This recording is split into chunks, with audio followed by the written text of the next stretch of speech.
Welcome to a brand new episode of the Jampack Report, the day for October the 30th of 2020. Of course, my name is Samuel Adams, and this is a daily gaming news podcast meant to bring you the hottest news you need to know from around the industry. And this is the final show of October, which means it's almost November, which means the PlayStation 5 and the Xbox Series X are almost here. And if you want to stay up to date with all of the hottest news you need to know, hit that subscribe button on the Jampack Report and get your daily fix of gaming news right in your inbox every single weekday morning. But today we have a pretty big piece of news to dive into because Todd Howard says it's hard to imagine The Elder Scrolls 6 being a console exclusive, and he said this during an interview with GI.biz. Howard did not comment further on whether the latest in the Elder Scrolls franchise would indeed be a console exclusive, but he did state it would not be the first time Bethesda and Microsoft made exclusivity deals. He also stated that Bethesda has always looked at bringing its games to certain platforms on a case-by-case basis and will continue to do that as part of Microsoft. "We do view it and always have by ourselves on a case-by-case basis," he said. "We'll do that as part of Microsoft as well. They've been pretty open on other platforms and not just within Xbox. This is an outside perspective, but if you go back 10 years at Microsoft, you would not expect them to have a full Office suite on an iPhone either. I can't really project where things will be, except to say we've done those sort of exercises ourselves as an independent. If you look at every Elder Scrolls game, there has been some exclusivity on Xbox or with Microsoft. We've partnered with every game. Morrowind was basically a console exclusive, Oblivion was a long-time exclusive, Skyrim's DLC was exclusive for a long period of time. We'll decide what makes the best sense for our audience when the time comes, and I can't really project today what that looks like." When Bethesda's acquisition was announced, Microsoft said all current contracts signed by Bethesda will be honored. This means exclusivity deals for the titles Deathloop and Ghostwire Tokyo will be honored. In an interview earlier this month, Xbox boss Phil Spencer said Microsoft would be able to recoup its $7.5 billion investment without releasing Bethesda games, such as The Elder Scrolls 6, on other consoles, but he never came out and explicitly said every single Bethesda or ZeniMax game developed under the Microsoft banner would be exclusive. So that's where it stands right now. There are hints, there are suggestions, but ultimately I want to remind everybody that Todd Howard may be able to have a conversation with Phil Spencer and the team at Microsoft, but ultimately it's Microsoft's piece to move on the chessboard. If they want to make these games exclusive, they absolutely have the right to do that because it is now a company that is under the Xbox Game Studios brand. Of course, I'm still up in the air about whether or not I truly believe that Bethesda games will be Xbox exclusives. If they are building out a reason to pick up an Xbox or to get invested in the PC gaming side of Xbox, then to be able to have these giant exclusives is a no-brainer. If you are able to lock down a Doom or an Elder Scrolls, you are guaranteed to sell more consoles. That's just a natural reaction. But on top of that, Microsoft has also been very gamer-first approach. They have also been very open about trying to get people into their ecosystem no matter how they can. And so whether or not you're buying the game on a PlayStation 5 or an Xbox Series X or an S, they're still making money on you getting the Elder Scrolls 6. And so ultimately, it's hard to imagine for me personally them leaving money on the table, but it ultimately depends on what route they want to go. Do they want to build out the Xbox brand, or do they want to create more revenue by releasing games across all platforms? It really just depends on the values of the company, and those will be seen evidently in the coming weeks and months and years ahead. But ultimately, Todd Howard says it's hard to imagine The Elder Scrolls 6 being a console exclusive. I agree. It seems like such a big game to be an Xbox exclusive. And the same goes for games like Doom, and even if you look towards things like Prey. There's just something about these games. I could see Prey being an Xbox exclusive, but when it comes to Doom and The Elder Scrolls, those are just very, very monumental games that are hard to really imagine being locked down to one specific console. But that's not to say that it's not going to happen. We'll just have to wait and see, but Todd Howard says it's hard to imagine. But Call of Duty continues to sell very well, with Activision Blizzard reporting $1.95 billion in revenue for Q3 2020, and they also shared the need to hire 2,000 people. Activision Blizzard reported earnings today that beat expectations. Its Call of Duty franchise continued to outperform last year's results as people played a lot more games during the pandemic.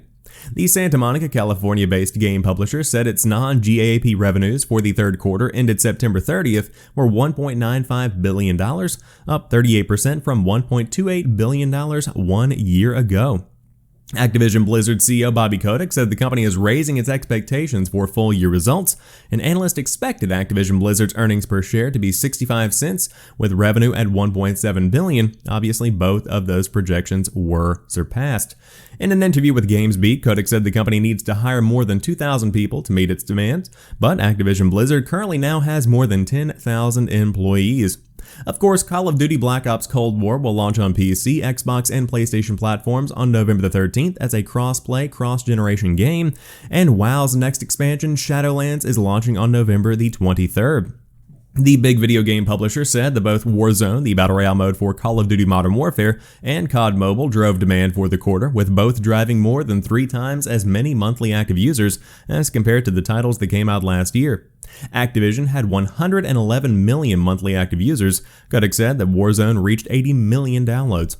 What we have seen with Call of Duty is an amazing transformation, Kotick said. The phenomenon we had with Warzone is so many people are buying the premium Call of Duty Modern Warfare. Kotick said that the company remains enthusiastic about growth prospects next year and attributed the performance of good execution of Activision Blizzard's teams.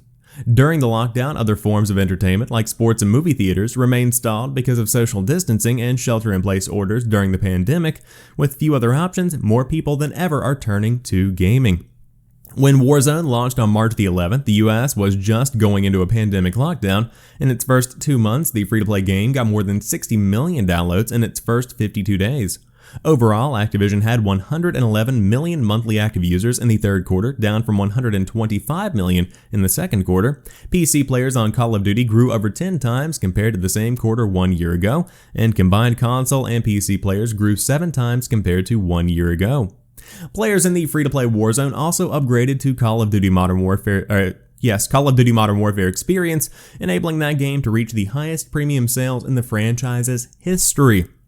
2/3 of all copies were sold digitally. In-game net bookings were 4 times as high as 1 year ago. Again, this is very buried, I suppose, in this article, but players in the free-to-play Warzone also upgraded to Modern Warfare, enabling that game to reach the highest sales in the franchise's history.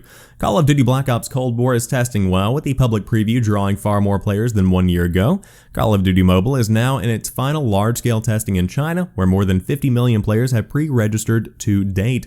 The company did not say how many users the mobile title had, but it is reaching impressive levels of reach and engagement compared with the prior quarter. So ultimately, Call of Duty is continuing to bring Activision tons and tons of success, and their other projects are also going to be bringing in plenty of revenue.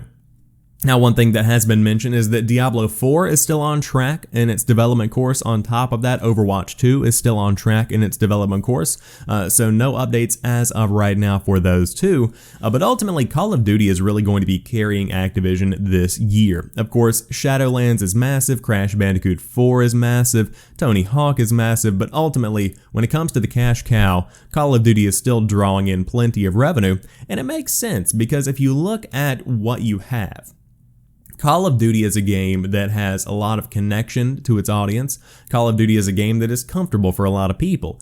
And during a pandemic specifically, you have people that are just wanting to kill some time. And so they might not necessarily want to invest in a new Call of Duty game. They might not want to invest $60, $70, $80, whatever it might be, in a new version of Doom or anything else, maybe a big deep RPG. They don't want that. A free-to-play Call of Duty title is something that is very accessible, and Warzone brings them that opportunity. Then it sounds like there's a lot of transition from the free-to-play version of the game into the full Warzone / Modern Warfare experience. And so whether it be through microtransactions or whether it be through actually buying the full Modern Warfare campaign and multiplayer experience, you are still generating more and more revenue because of Warzone. And so Activision Blizzard is doing incredibly well. Kudos to them for figuring out their method. And man, 2,000 people in the hiring pipeline is definitely a lot to talk about there. That is a ton of people. That is a fifth of their current workforce. That is just tons of developers. But on top of that, during yesterday's little news cycle, Activision confirmed Call of Duty Black Ops Cold War's PC will require up to 250 gigabytes of storage space. but it is just $50 if you just want to play multiplayer. I said $50, I meant 50 gigs. It's still going to be an expensive full-priced game. But that is for users looking to run the game at the highest possible spec when it comes to the 250 gigs. Of course, that includes 4K textures and ray tracing enabled. Otherwise, the game will require 175 gigabytes for all game modes or just 50 gigs for those who want to play the multiplayer. The figures are in parity with the previous Call of Duty title, Modern Warfare, which also required 175 gigabytes at launch on PC, but eventually ballooned to over 250 after a number of updates. On console, Modern Warfare weighed in at around 120 gigs at launch, but now grows closer to 200 gigs as updates have accumulated. Modern Warfare production director Paul Hale apologized for the situation earlier this year and said developer Infinity Ward was constantly trying to fight back against both download size and disk footprint. Looks like they're losing that fight. It is possible that Black Ops Cold War could be a lot closer to its PC size on PlayStation 5 and Xbox Series X, as the consoles will be able to use that version's highest quality assets. PS5 will reportedly reserve around 20% of its 825 gigabytes of internal SSD storage for operating functions, leaving just around 664 gigs of usable software space. This closely matches the some 200 gigs share that Xbox Series X reserves of its 1TB SSD for OS functions. Sony has said PS5 will offer players more flexibility on how they manage their storage on the console, with users able to configure installations and choose to install just the game's multiplayer or delete the single-player campaign once completed. Call of Duty Black Ops Cold War will be integrated into free-to-play shooter Warzone when its first content season launches in December, Activision confirmed today, and we'll talk about that more in a moment. But ultimately, that is your space requirement if you do want to play the game on PC, and again, it's probably going to be pretty close to that on the PlayStation 5 and Xbox Series X versions of the game as well. That's a lot of space, and going into the next generation, I hope that new storage methods begin to emerge because there is so much space being taken up by one single game. I mean, if you have a 664 gigabyte SSD in your PlayStation 5, you have literally about a fifth of that, if not more, taken up by just one specific game. And that's getting to be just a bit much, in my opinion. But ultimately, that is what you can come to expect whenever the game does launch in just a couple of weeks here. So go ahead and prep your SSDs and get your rigs ready because Call of Duty Black Ops Cold War is on the way. And of course, as I just mentioned, Call of Duty Black Ops Cold War will be integrated into Warzone in December when Season 1 of the new Call of Duty game launches. Speaking during the company's third quarter earnings call on Thursday, Chief Operating Officer Daniel Legre said the integration will coincide with the launch of Black Ops Cold War's first content season. However, VGC understands that a larger Cold War-themed map revamp is not planned to happen until 2021. Activision previously confirmed the new premium game will share content with Warzone, just as Modern Warfare does currently. Black Ops Cold War will include shared progression within Warzone, adding inventory items that can be used in both games. Plus, Warzone players will still have access to Modern Warfare content they previously earned, like operators and weapon blueprints. The company said on Thursday that players will be able to choose to use their Black Ops or Modern Warfare loadouts in Warzone. Allegri also said today that Modern Warfare's first-year sales are the highest in Call of Duty's history, with 2/3 of lifetime units sold digitally. We just discussed that. So the big news here is that there seems to not be a new map coming at launch for Warzone, and that's probably for a good reason.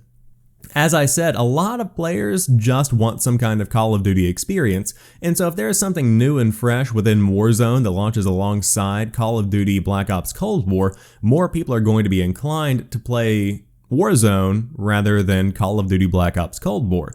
And so that obviously not ideal for Activision. So it does make sense to kind of stagger these releases because then you have a big new game that people are going to want to play in November, and then come January or February when things are beginning to wane a bit when it comes to interest in the newest Call of Duty, you do have that resurgence in Warzone, people come back in, they remember how much they love Warzone, then they go back to the other Call of Duty game. So it's kind of a cycle, and it makes sense. But don't expect a new 80s themed Black Ops Cold War map to come just around the time of launch. But speaking of games you won't be playing for a while, Far Cry 6 and Rainbow Six Quarantine have both been delayed. COVID-19 is still ongoing and many industries continue to be impacted with work-from-home orders and other pandemic-related roadblocks. Because of that, 2 more games have been delayed due to the ongoing virus, with Far Cry 6 and Rainbow Six Quarantine both being pushed back. For those excited about the next step for Far Cry 6 initially had a February 18th, 2021 release date set. Unfortunately, that has been pushed back beyond Q1, which puts the launch window anywhere between April 2021 all the way until March 2022. Rainbow Six Quarantine has also been shifted around, slated for a similar window as Far Cry 6. In a recent investors call that GI was part of, Ubisoft Chief Financial Officer Frederick Duggett offered the below statement. Despite having moved Far Cry 6 and Rainbow Six Quarantine to 2021/2022 to leverage their full potential in the context of production challenges caused by COVID-19, our new non-IFRS operating income targets for 2020 and 2021 remain within the boundaries we set back in May. Being able to maximize the long-term value of our IPs while at the same time maintaining solid financial target highlights the increasing recurring nature of our revenues, the strength of our portfolio of franchises, and confidence in our holiday season sales and current supportive industry dynamics. The good news is that revenue is up due to many being stuck at home, so it makes sense from a business perspective that the drive to keep the focus on current live service games is there. With Assassin's Creed Valhalla and Watch Dogs Legion also on the horizon, the decision to delay the aforementioned titles is not going to have its usual impact. With a surge in digital game sales due to COVID and digital-focused systems, the industry is riding an odd edge between momentum and uncertainty, CEO Yves Guillemot added. Quote, "The video game industry is benefiting from very strong momentum. It is by far the fastest growing segment of entertainment and is driving unprecedented consumer engagement and social interactions. In this context, our strategy and competitive advantages continue to be fully validated by recent industry announcements of consolidation and new platform launches. The value of video game IPs has never been so strong, and these announcements highlight the importance of owning a deep and diversified portfolio of high-quality franchises. Thanks to this major asset, which we have built up organically over more than 2 decades, Ubisoft has entered into fruitful partnerships with the biggest technological and video game platforms, who are all thrilled to be on board with our content. At the same time, we continue investing to increasingly leverage our direct-to-player relationship. Over the past 10 years, we have built our proprietary online distribution and services ecosystem, our unique identifier across games and platforms, and our unparalleled production capacity. These are formidable assets for strengthening this direct relationship.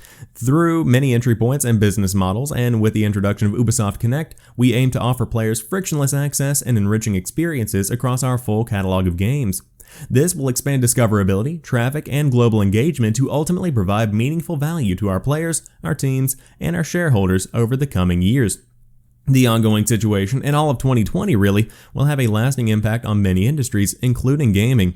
It will be interesting to see how the business and consumer sides of this coin adjust with a new generation. So ultimately, Far Cry 6 and Rainbow Six Quarantine have been delayed. Rainbow Six Quarantine, does that game really even exist anymore at this point? It's fine. We never had a release date to begin with, so keep pushing it out. Obviously, the nomenclature of the game, Rainbow Six Quarantine, not exactly lending itself to the current situation. Just my 2 cents on that one, so you might want to let that one sit for a while.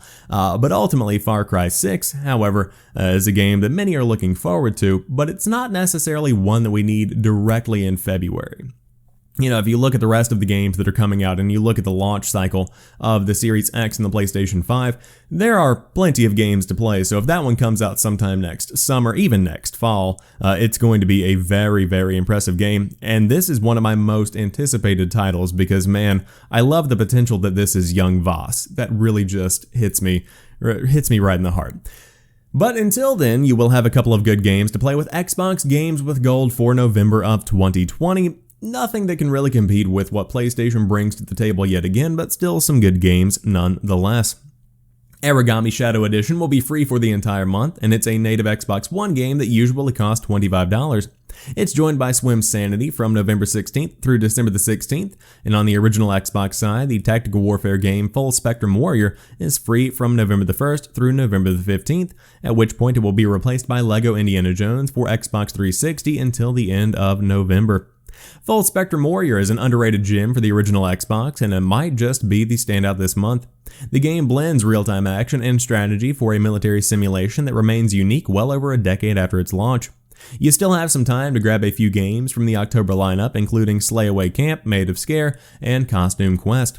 As always, all these games are playable on the Xbox One. They're also playable on the Xbox Series X and S when the 2 systems release, as both of them support every non-Kinect game that was playable on the Xbox One. So there you have it. Not really the lineup that I was hoping to see for the launch of a new console. It would have been nice to see some kind of Xbox Series X and S improved, enhanced game being given away for free. But somebody brought up the good point of all of the good games that would normally be taking over games with gold are included in Game Pass. That is very true. So ultimately, if you do have Game Pass Ultimate, you have this giant catalog of games that include these standouts like Doom Eternal, which would have been a mind-blowing deal to include in a Games with Gold, and was also mind-blowing to include in Game Pass Ultimate and Game Pass itself. So I think that's kind of the reason that Xbox Live Games with Gold kind of aren't great, but ultimately if you want to grab any of these, including the classic Full Spectrum Warrior, you can do that over the course of the next month or so on the Xbox ecosystem.